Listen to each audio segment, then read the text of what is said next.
আসসালামু আলাইকুম, welcome to Microsoft Word part 8। আগের পার্টে দেখিয়েছিলাম টেবিলের ডিজাইন গ্রুপের কাজগুলো। এই পার্টে দেখাবো টেবিলের লেআউট গ্রুপের কাজগুলো। অর্থাৎ টেবিল আনার পরে এই দুটো অপশন আসে, বাইরে ক্লিক করলে অপশন দুটো চলে যাবে, এই উপরের ট্যাব দেখুন নাই। যখনই টেবিলের ভিতরে ক্লিক করব তখন ডিজাইন এবং লেআউট অপশন আসবে। এখন দেখাবো লেআউট অপশন থেকে, এখান থেকে শুরু করব। প্রথমে সিলেক্ট সেল দিলে একটা সেল সিলেক্ট হয়ে গেল, অর্থাৎ প্রতিটা খুবকে সেল বলে। এরপরে আছে সিলেক্ট কলাম নিচের দিকে, তাহলে এটা ধরে এই যে সিলেক্ট হয়ে গেল কলাম। তারপরে যদি কার্সারটা এ জায়গায় রাখি, তারপরে সিলেক্ট রো দিলে রোটা সম্পূর্ণ সিলেক্ট হয়ে গেছে মাঝ বরাবর, অর্থাৎ কার্সার যে জায়গায় রাখবো সেই বরাবর হবে। তারপরে সিলেক্ট টেবিল, সম্পূর্ণ টেবিলটা সিলেক্ট হয়ে যাবে। এইগুলো দিয়ে আমরা কি করতে পারি, মুছে দিতে পারি বা ডিলিট করে দিতে পারি, অথবা এই জায়গা থেকে মার্জ আছে, স্পিরিট সেল আছে, স্পিরিট টেবিল আছে, এইগুলো করতে পারি। এরপর দেখাবো ভিউ গার্ডিয়ান্স এর প্রয়োজন নাই, তারপর প্রপার্টিস এরও প্রয়োজন নাই। ডিলেট দেখাবো, সেলে দিলে এরকম অপশন আসবে, shift cell left, shift cell up, এই জায়গা থেকে আমরা সেলটা ডিলিট করতে পারবো। যদি আপ দিই তাহলে, আর নিচে ডিলিট এন্ট্রি রো, আর ডিলিট এন্ট্রি কলাম, আর এই জায়গাও রো কলাম দেওয়া আছে, এই জায়গাও আসছে। তাহলে এই যে দিলাম, তাহলে ডিলিট হলো না। এখন ডিলিট করার জন্য আমাদের শিফট সেল লেফট থাকতে হবে, তাহলে আমাদের এই লেফট থেকে মুছে যাবে, এভাবে ডিলিট হয়ে যাবে এটা। তারপর যদি আমরা কার্সারটা রাখি এই জায়গা থেকে, এইগুলো ডিলিট করতে চাই কলামটা ধরে, তাহলে কলাম ডিলিট কলাম। এখন কার্সার এই জায়গায় রাখলাম, রেখে যদি রো ডিলিট করতে হয় তাহলে মাঝ বরাবরের রোটা ডিলিট হয়ে যাবে, অর্থাৎ যে জায়গায় রাখবো। আমি কলাম ডিলিট করেছি, রো এই যে ডিলিট হয়ে গেছে।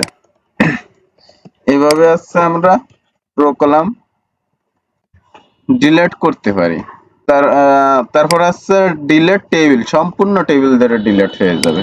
আবার ইনসার্ট থেকে অটো টেবিল নিয়ে আসলাম, আবার ইনসার্ট টেবিল থেকেও আমরা নিতে পারবো, ড্র টেবিল থেকেও আইকে নিতে পারবো।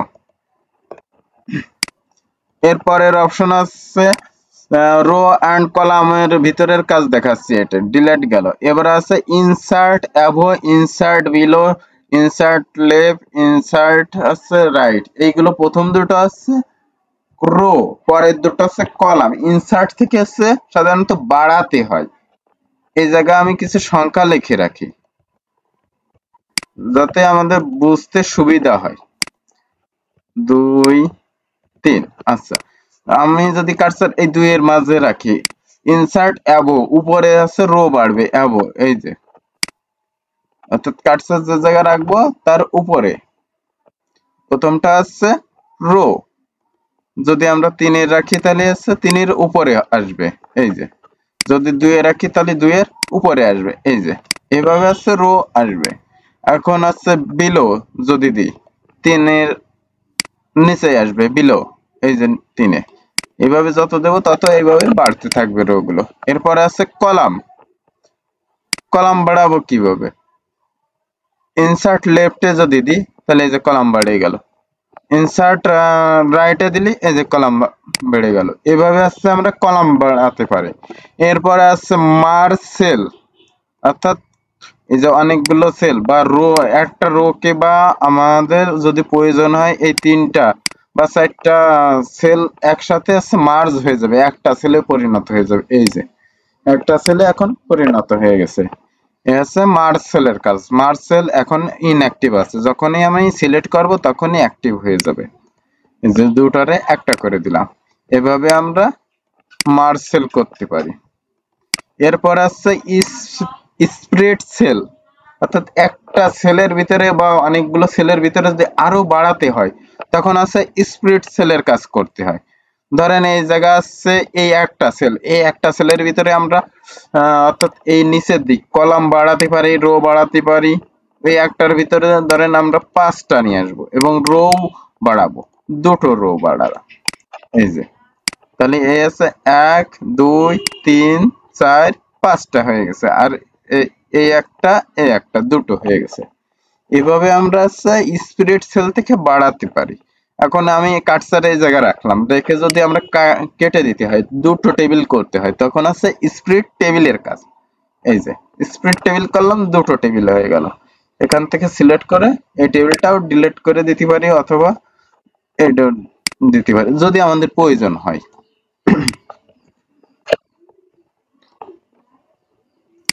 Delete table. এরপর আছে অটোফিটের প্রয়োজন নাই। হাইট ওয়েটটা দেখায়, ওয়েটটা আমাদের লাগে, টেবিলের কাজ করতে হলে অবশ্যই লাগে। এই জায়গা থেকে হাইট দেখতে পাচ্ছি, হাইট অর্থাৎ এটা কলামের হাইট, আর রোর হচ্ছে ওয়াইট। কলামের হাইট এই যে বাড়তেছে আস্তে আস্তে, আবার এখান থেকে এই যে কমাচ্ছি। এখন কলাম সবগুলো রো সবগুলো সমান না, এজন্য হচ্ছে দেখা যাচ্ছে না। এই জায়গা থেকে যদি দিই অটো, আচ্ছা এখান থেকে আমি লিখে দিই 5, ইন্টার দিলাম না,